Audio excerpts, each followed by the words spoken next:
Hello friends, I am Abhishek. Welcome to my YouTube channel the ocean of शिक्षा।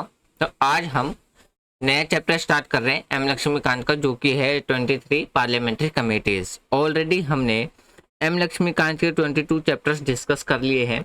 Last chapter जो हमने discuss किया था वो हमने डिस्कस किया था पार्लियामेंट ऑफ इंडिया के बारे में, यानी कि भारत के जो संसद है उसके बारे में हमने डिस्कस किया था 9 लेक्चर में।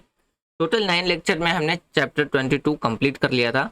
इसके बाद हमने क्लास 12 की जो सेकंड बुक है इंडियन पॉलिटी, उसका चैप्टर हमने फर्स्ट डिस्कस किया था, जो कि था challenges of the Nations building, यानी कि राष्ट्र निर्माण की जो चुनौती थी जब हमारा देश आज़ाद हुआ। उस टाइम पे जो प्रॉब्लम्स थे हमारी कंट्री के बीच में, किस तरीके से प्रिंसली स्टेट को मिला करके एक यूनाइट इंडिया को बनाया जाए, एक यूनाइट इंडिया का निर्माण किया जाए, यानी कि एक अखंड भारत का निर्माण किया जाए। फिर किस तरीके से डेमोक्रेसी स्टेब्लिश की जाए, डेवलपमेंट जैसी जो चैलेंजेस थी, ये सारी चीज़ें हमने 12th क्लास की सेकंड बुक का फर्स्ट चैप्टर हमने डिस्कस किया था 4 लेक्चर में। आज हम जो एम लक्ष्मीकांत का चैप्टर 23 है उसको डिस्कस करेंगे, जो कि होगा हमारा 2 से 3 लेक्चर में हम इसको डिस्कस करेंगे। पार्लियामेंट्री कमेटीज का मतलब था कि जिसमें हम 2 तरह की कमेटी डिस्कस करेंगे। एक होगा हमारा स्टैंडिंग कमेटी और दूसरा होगा हमारा एडहॉक कमेटी। जो हमारा स्टैंडिंग कमेटी है, इसको एक तरीके से हम परमानेंट कमेटी भी कहते हैं, और एडहॉक कमेटी जो किसी स्पेसिफिक टाइम पे या स्पेशल टाइम पे इसको बनाया जाता है। तो ये इसके बारे में हम डिस्कस करेंगे आज की वीडियो में, यानी कि जो हमारा आज का लेक्चर रहेगा। आज के लेक्चर में हम बेसिकली स्टैंडिंग कमेटी के बारे में डिस्कस करेंगे। स्टैंडिंग कमेटी के अंदर और कितने टाइप्स की कमेटीज होते हैं, कितने कैटेगरीज में बांटा गया है स्टैंडिंग कमेटी को, आज उसको डिस्कस करेंगे। लेक्चर 2 में और लेक्चर 3 में अगर 3 लेक्चर तक अगर हम चैप्टर को डिस्कस करते हैं, तो दूसरे और तीसरे लेक्चर में हम एडहॉक कमेटी के बारे में डिस्कस करेंगे। जैसे कि मैंने आपको बता दिया था कि जो हमारा वीडियो का जो सीरीज चलेगा वो किस तरीके से चलेगा। इसके पैरेलल में हम एनसीईआरटी भी लेके चलेंगे पॉलिटिकल साइंस की, और एम लक्ष्मीकांत को पैरेलल में लेके चलेंगे, जिसमें हम क्लास 6 से लेकर के क्लास 12 की जो फर्स्ट बुक है कंटेम्प्रोरी वर्ल्ड पॉलिटिक्स, उसको कंप्लीट कर लिया है। अब हम उसका सेकंड बुक कंप्लीट कर रहे हैं। अभी मैंने थोड़ी देर पहले बताया उसका पहला चैप्टर मैंने कंप्लीट कर लिया है। जब हमारा एम लक्ष्मीकांत का 23 चैप्टर कंप्लीट हो जाएगा, उसके बाद हम सेकंड चैप्टर डिस्कस करेंगे। और जैसे ही 12th क्लास की जो सेकंड पॉलिटिकल साइंस की बुक है उसका सेकंड चैप्टर कंप्लीट होगा, इसके बाद हम एम लक्ष्मीकांत का जो 24th चैप्टर है उसको डिस्कस करेंगे। इस तरीके से हमारी दोनों बुक पैरेलल्स में चलते रहेंगे। जब हमारा एनसीईआरटी कंप्लीट हो जाएगी पॉलिटिकल साइंस का, उसके बाद हम जियोग्राफी या इकोनॉमिक्स स्टार्ट कर लेंगे। मैं पोलिंग कर दूँ, यानी कि मैं वो यूट्यूब जो हमारे चैनल है कम्युनिटी, उस पर पोस्ट कर दूंगा। उसमें जिस पे भी सबसे ज़्यादा वोट मिलेंगे हम उस चैप्टर उस बुक को स्टार्ट कर देंगे। तो सबसे पहले हम समझते हैं स्टैंडिंग कमेटी के बारे में। स्टैंडिंग कमेटी जो है, इसे हम एक तरीके से परमानेंट बॉडी भी, यानी कि परमानेंट कमेटी भी कहते हैं। अब देखिए, पहले ये समझिए कि हमारा जो पार्लियामेंट है, जैसे कि जब हमने पार्लियामेंट वाला जो चैप्टर डिस्कस किया था, उसमें हमने ये देखा था कि जो पार्लियामेंट हमारा फॉर्मेशन होता है पार्लियामेंट का, वो कैसे होता है। सबसे पहले होता है हमारा लोकसभा, फिर होता है हमारा राज्यसभा, उसके बाद आता है हमारा प्रेसिडेंट। इन तीनों को मिला करके हमारा क्या बनता है, पार्लियामेंट बनता है।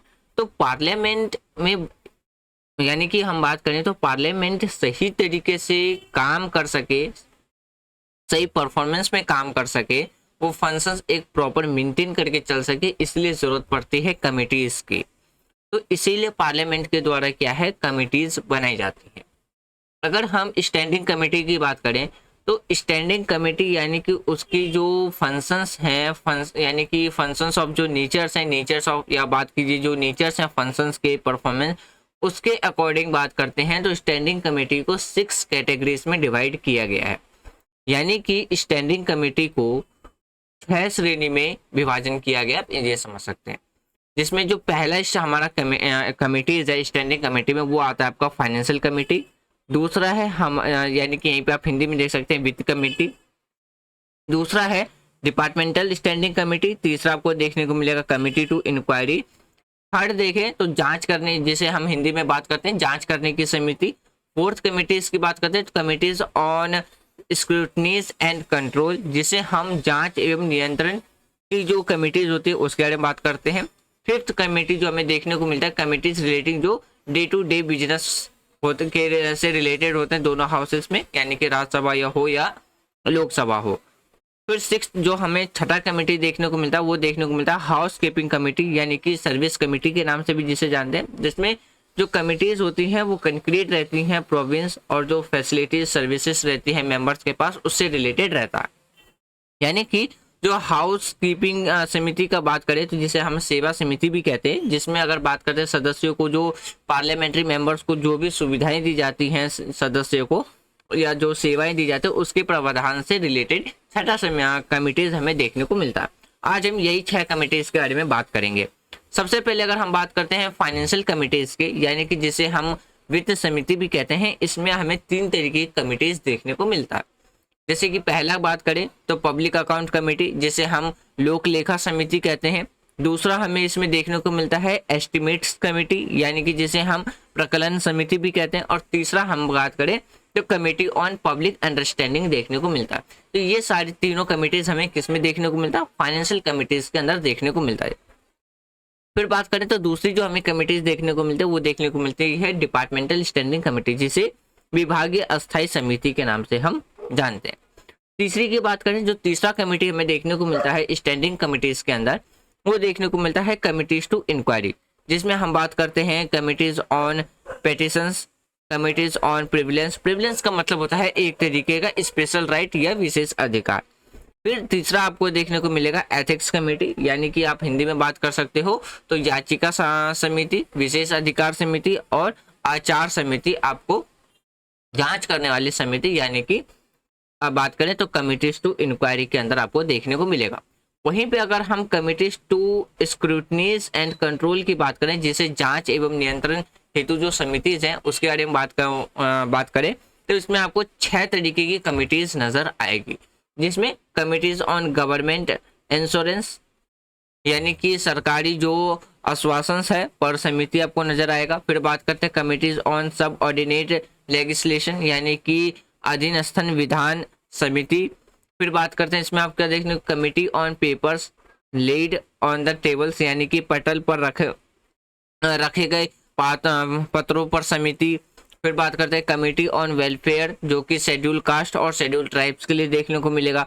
Committee on empowerment of women, यानी कि महिलाओं की जो सशक्तिकरण समिति है वो भी आपको किस में देखने को मिलेगा, कमेटी टू स्क्रूटनीज एंड कंट्रोल के अंदर देखने को मिलेगा।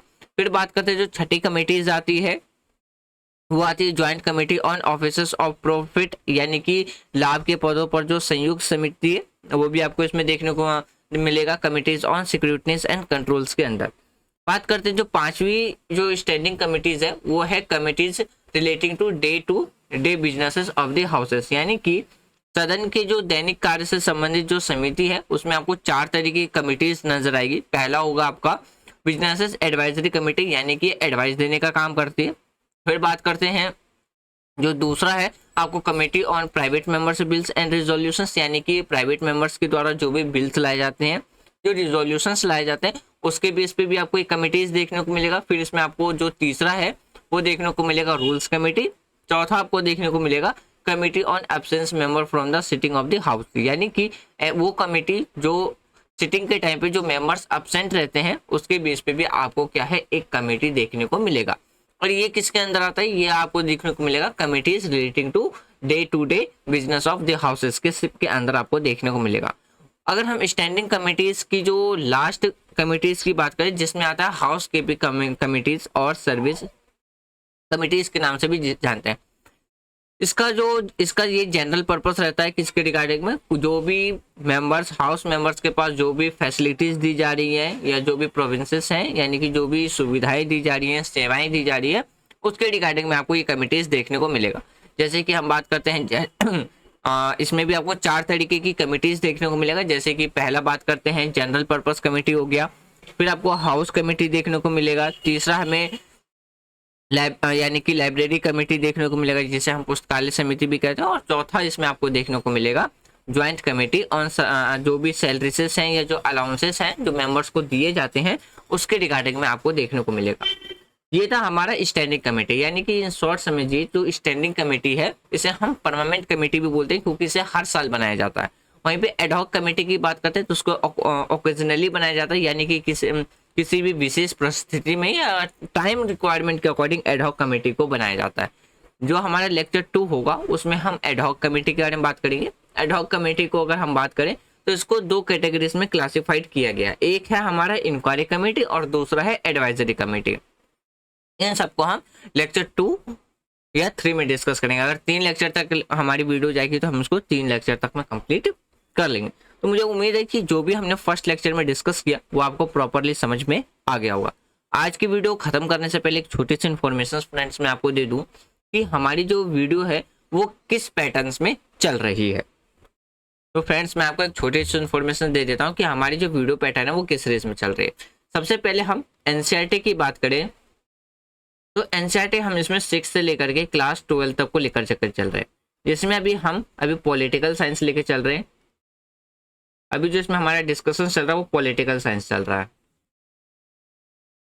पॉलिटिकल साइंस में हमने क्लास 6 से लेकर के क्लास 12 की जो फर्स्ट बुक है कंटेम्प्रोरी ऑफ वर्ल्ड पॉलिटिक्स, उसको हमने क्या कर रखा है, कंप्लीट कर रखा है। अभी हम एनसीईआरटी में अगर बात करें तो क्लास 12 की सेकंड बुक डिस्कस कर रहे हैं, क्लास 12 की सेकंड बुक जो कि इंडियन पॉलिटी है। और इसी के पैरेलल में हम क्या डिस्कस कर रहे हैं, एम लक्ष्मीकांत। एम लक्ष्मीकांत में हमने टोटल 22 चैप्टर्स जो हमारे चैप्टर 22 चैप्टर तक हमने कंप्लीट कर लिया है। अभी हमारा चैप्टर 23 का डिस्कशन चल रहा है। जब 23 का डिस्कशन कंप्लीट हो जाएगा उसके बाद हम एनसीईआरटी की जो हमारी सीरीज चल रही है इसका हम चैप्टर 2 डिस्कस करेंगे, यानी कि जो हमारी कंट्री के अंदर एक पार्टी का जो दबदबा, यानी कि एक पार्टी का जो डोमेन्स रहा था उसके रिगार्डिंग में हम डिस्कस करेंगे। फिर जब हमारा चैप्टर 2 कंप्लीट हो जाएगा उसके बाद हम चैप्टर 24 डिस्कस करेंगे, एम लक्ष्मीकांत। तो पॉलिटी का सीरीज हमारा इस पैरेलल में चल रहा है। फिर अगर हम वीकेंड की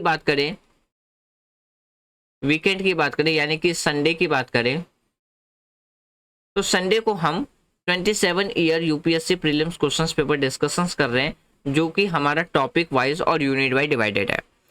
अगर हम फर्स्ट यूनिट की बात करें, फर्स्ट यूनिट था हमारा हिस्ट्री का,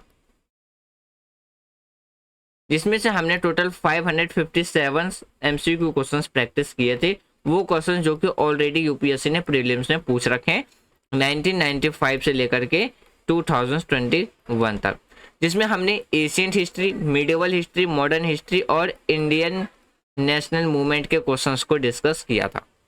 अभी हमारा यूनिट 2 चल रहा है जो कि हमारा पॉलिटिकल का। पॉलिटिकल में अभी हम डिस्कस कर रहे हैं गवर्नमेंट सिस्टम एंड कॉन्स्टिट्यूशन, या आप कह सकते हैं कॉन्स्टिट्यूशन एंड गवर्नमेंट सिस्टम।